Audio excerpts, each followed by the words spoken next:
होना चाहिए, लेकिन इस जगह ने हमारी इंडियन आर्मी की जिंदगी कांटों से भरी बनाई हुई है, क्योंकि यहाँ पर -70 डिग्री सेल्सियस के टेम्परेचर में अगर किसी ने नहाने की जरूरत की तो वो बेहोश तक हो सकता है। इतना ही नहीं, सियाचिन में अगर खुद को सर्दी से बचाने के लिए किसी सैनिक ने अपने कैंप्स को ज्यादा गर्म किया तो ऊंचाई पे ऑक्सीजन की कमी के चलते उनका कैंप भस्म तक हो सकता है। लेकिन इनकी ये मुश्किलें यहीं खत्म नहीं होती, क्योंकि एक तरफ हम ऐसी जगहों पर अपने पैर तक नहीं उठा सकते, वहीं इन्हें कदम कदम पर अपने कंधों पर 30 से 35 किलो का वजन लेकर 20 से 28 दिन चलना पड़ता है ताकि ये ग्लेशियर की ऊंचाई पर पहुंच सके। और इन सभी कठिनाइयों के बाद जानते हो इन्हें खाने के लिए क्या मिलता है? जमा हुआ अंडा, प्याज, अदरक, जिन्हें ये काटते नहीं बल्कि तोड़ते हैं। वेल फ्रेंड्स, मैं हूं गौरव। आज आपको हमारे इंडियन आर्मी की ऐसे ही चैलेंजिंग जिंदगी का आईना दिखाने वाला हूं। In our today's video titled Indian Army life in Siachen glacier. दोस्तों, सियाचिन ग्लेशियर में हमारी सुरक्षा में मौजूद इंडियन आर्मी के बारे में जानने से पहले हम ये जान लेते हैं कि आखिर समुद्र से 24,000 फीट की ऊंचाई पर चारों तरफ बर्फ में घिरी हुई इस जगह पे ऐसा क्या हुआ था जिस वजह से हमारी इंडियन आर्मी को यहाँ दिन रात रहना पड़ता है। दरअसल सच्चाई ये है कि सियाचिन ग्लेशियर पे सबसे पहले पाकिस्तान की नजर पड़ी थी और वो इस जगह को देखते ही समझ गया था कि सियाचिन से इंडिया की हर हरकत पे नजर रखना आसान हो जाएगा। लेकिन आजादी के बाद दोनों ही देशों ने शांति और अमल का एग्रीमेंट साइन किया था और इसी वजह से पाकिस्तान डायरेक्टली सियाचिन में नहीं घुस सकता था। इसीलिए उसने 1970 तक चुप के सिर्फ इस ग्लेशियर पे चढ़ने का ही अभियान चलाया। हालांकि अपनी इस हरकत को वो ज्यादा दिन तक गुप्त नहीं रख पाया, क्योंकि 1981 में इसकी खबर इंडियन आर्मी के कर्नल नरिंदर बुल कुमार को लग गई, जिसके बाद फौरन हरकत में आते हुए इंडियन आर्मी ने कर्नल कुमार को यह ऑर्डर दिया कि वो सियाचिन ग्लेशियर के पूरे इलाके का नक्शा बना ले ताकि उन इलाकों को कब्जा करने में इंडिया को आसानी हो। जैसे ही इंडिया की इस हरकत की खबर पाकिस्तान को लगी, उन्होंने फौरन सियाचिन ग्लेशियर को अपने कब्जे में करने के लिए एक मिशन बनाया, जिसके लिए ग्लेशियर्स की चढ़ाई करते वक्त इस्तेमाल होने वाली चीजों का ऑर्डर उन्होंने लंदन की एक कंपनी को दिया जो पहले से ही इंडिया को ऐसी चीजों का सप्लाई करती थी। और आप तो ये जानते ही हो, इंडिया ने हमेशा सबसे पहले अपना भाईचारा बनाए रखा है। बस इसी भाईचारे की वजह से लंदन की उस कंपनी ने इंडिया को इंफॉर्मेशन दी कि सियाचिन पर पाकिस्तान कब्जा करने जा रहा है। और फिर क्या था?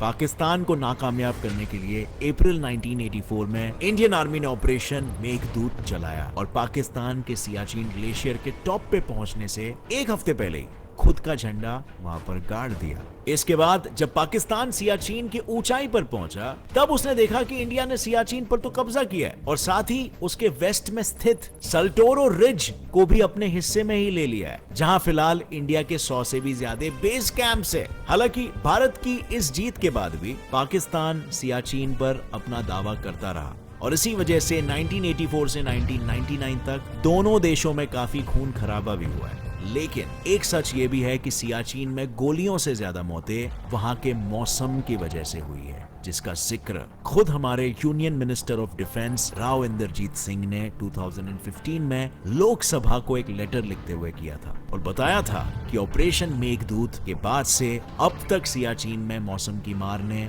869 सैनिकों की जान ले ली है। जवानों की हुई मौत से आपको इस बात का अंदाजा लग ही गया होगा कि सियाचिन ग्लेशियर का तापमान सांसों को भी जमा सकता है। वहां के हालत कुछ ऐसे हैं कि चाहे अंडा हो या प्याज या फिर इंसान की सांसें ही क्यों ना हो, सब कुछ जम जाता है। और इसी वजह से हमारे जवानों को ताजा पकाया हुआ खाना बहुत कम नसीब होता है। फिर भी पेट है तो उसको भरना भी तो जरूरी है, वो भी ऐसे खाने से जो शरीर को अंदरूनी गर्माहट दे। इसीलिए इंडियन आर्मी को चॉकलेट, गुड़ और चिकी जैसी चीजें रोजाना दी जाती है। और रहा सवाल खाने का, तो सियाचिन में इंडियन आर्मी को ज्यादातर पैक्ड खाना ही दिया जाता है, जिन्हें बस गर्म पानी में डालकर पकाया जा सके, क्योंकि यही चीजें -70 डिग्री सेल्सियस में आसानी से पका के खाई जा सकती है। अब फ्रेंड्स, आगे बढ़ने से पहले मैं आपको एक इंटरेस्टिंग ट्रेडिंग प्लेटफॉर्म के बारे में बताऊंगा जो प्ले स्टोर और ऐप स्टोर दोनों में अवेलेबल है। ऐप का नाम है बाइनमो और इसमें आप अलग अलग एसेट्स में ट्रेड कर सकते हो, जैसे कि गूगल, एप्पल, गोल्ड और फॉरेन करेंसीज जैसे कि यूएस डॉलर्स और यूरोस वगैरह में भी आपको 90% तक का प्रॉफिट मिल सकता है। इस ऐप में आपको कोई भी एसेट चुनना है और फोरकास्ट करना है कि उसकी वैल्यू बढ़ेगी या फिर घटेगी। देखिए, मैं आपको एक एग्जांपल के साथ बताता हूं। जैसे मैं यहाँ पे 700 रुपए में ट्रेड अप करता हूं कि इस एसेट की वैल्यू बढ़ेगी और अब हमें थोड़ा सा रुकना होगा। एंड यस, मेरा फोरकास्ट सही निकला। अब ये अमाउंट आप अपने बैंक अकाउंट या पेटीएम में इजीली 24 आवर्स के अंदर विड्रॉ कर सकते हो।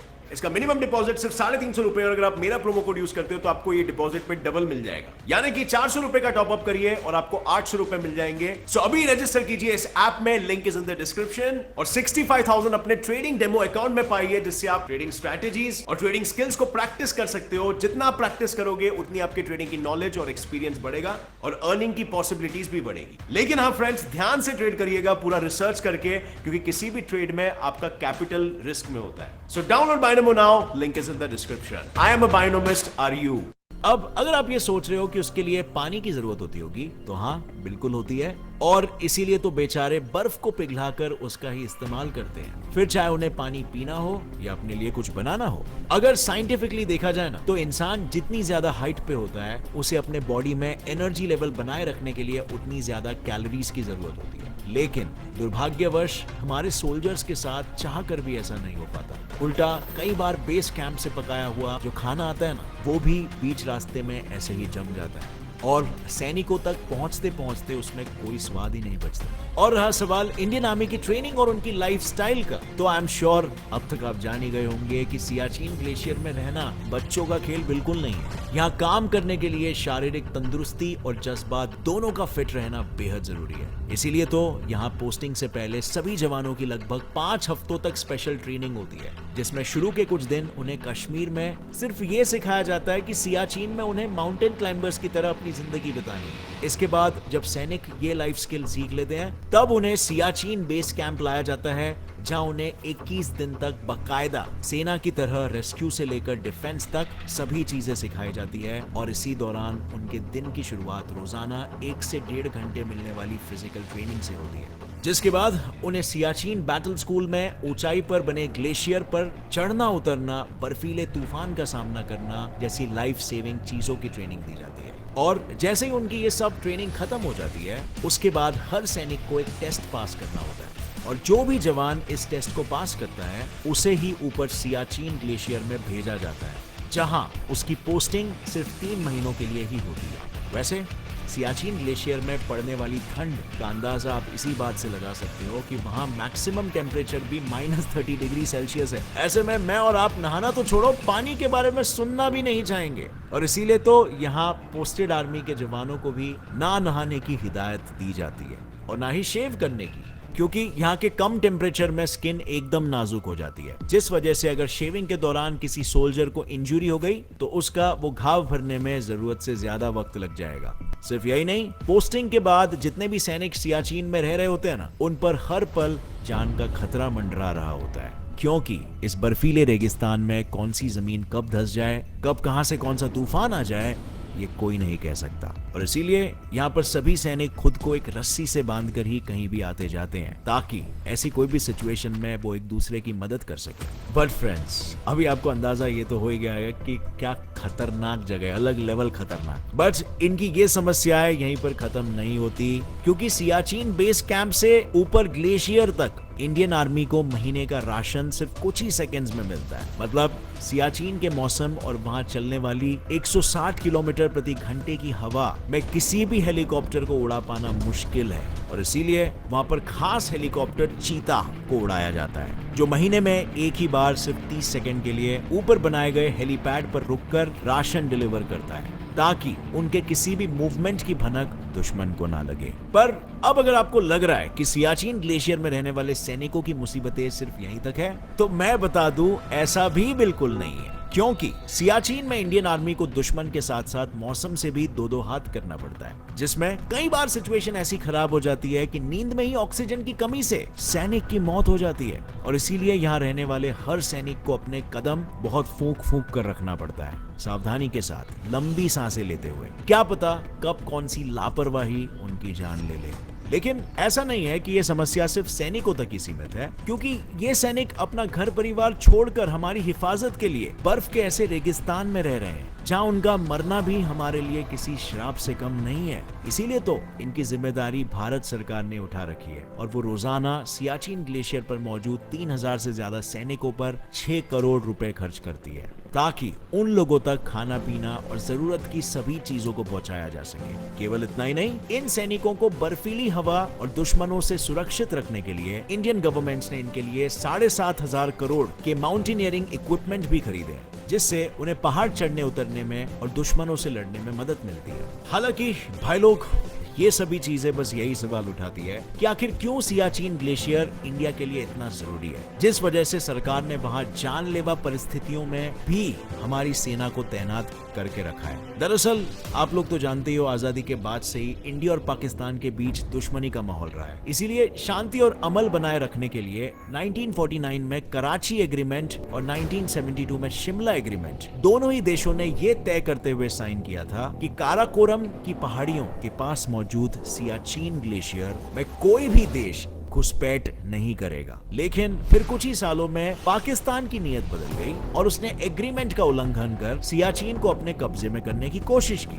जिसके बाद इंडिया को ऑपरेशन मेघदूत चलाना पड़ा, जैसे हमने पहले डिस्कस किया। क्योंकि भारत नहीं चाहता था कि काराकोरम की पहाड़ियों में एलओसी के खत्म होते ही एक तरफ NJ 9842 जो पाकिस्तान के बाल्टिस्तान का एंड पॉइंट है और दूसरी तरफ जो चाइना के अक्साई चीन का पॉइंट है, वो किसी भी हालत में सियाचिन की वजह से एक हो जाए। और ऐसा इसीलिए क्योंकि अगर दोनों में से किसी भी देश ने सियाचिन पर कब्जा कर लिया तो उसके लिए हमारी हर हरकत पर नजर रखना तो आसान हो ही जाएगा। साथ ही ये दोनों देश अपने राजनीतिक रिश्तों की वजह से एक साथ इंडिया पर हमला भी कर सकते हैं और ऐसा होने पे इंडिया के लिए अपने दो दुश्मनों से एक साथ लड़ना थोड़ा मुश्किल हो जाएगा। इसी वजह से इंडियन आर्मी को सियाचिन में खराब हालातों में भी तैनात किया गया है ताकि वो दोनों ही देशों में जन्मी इस दूरी को ऐसे ही बनाए रखे। और साथ ही सियाचिन ठहरा दुनिया का सबसे बड़ा और ऊंचा बैटलफील्ड, जहां से भारत के लिए अपने दोनों पड़ोसी देश की हरकतों पर नजर रखना भी आसान हो जाता है। इन्हीं सब वजहों से हमारी आर्मी को सियाचिन में रूह जमा देने वाली ठंड में भी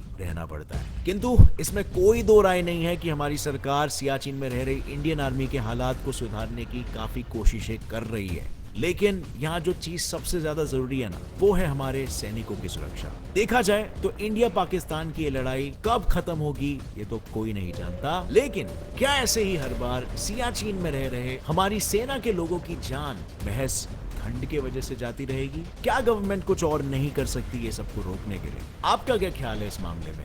मुझे नीचे कमेंट्स में जरूर बताना अगर आपके पास कोई अच्छा आइडिया हो तो। साथ ही अगर आप भी इंडियन आर्मी के इस जज्बे को सलाम करते हो तो इस वीडियो को लाइक करो और अपने सभी फ्रेंड्स के साथ शेयर करो और फैमिली मेंबर्स के साथ भी, ताकि उन्हें भी पता चले सियाचिन ग्लेशियर में इंडियन आर्मी की लाइफ कैसे होती है। और फ्रेंड्स, ऐसे इंटरेस्टिंग और नॉलेजेबल वीडियोस आगे देखते रहने के लिए सब्सक्राइब कर लो इस channel gets it fly fact को और बेल नोटिफिकेशन दबा दो ताकि आगे आने वाली हमारी कोई भी वीडियो को आप मिस ना कर सके।